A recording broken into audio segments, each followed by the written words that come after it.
Hello guys, welcome back to Do For Foods. Today we are reviewing Doritos Nacho Cheese Smart Food Popcorn. Alright, so got some here. Here's what it looks like. Here's what it looks like. Pretty good. Alright, let's try some.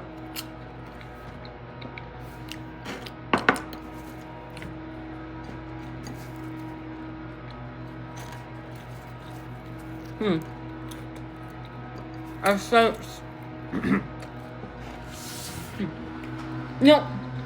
when food companies collab like this,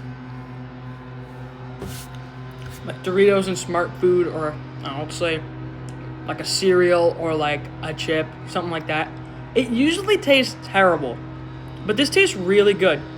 It has the texture of Smart Food popcorn, but it has the taste of a Dorito.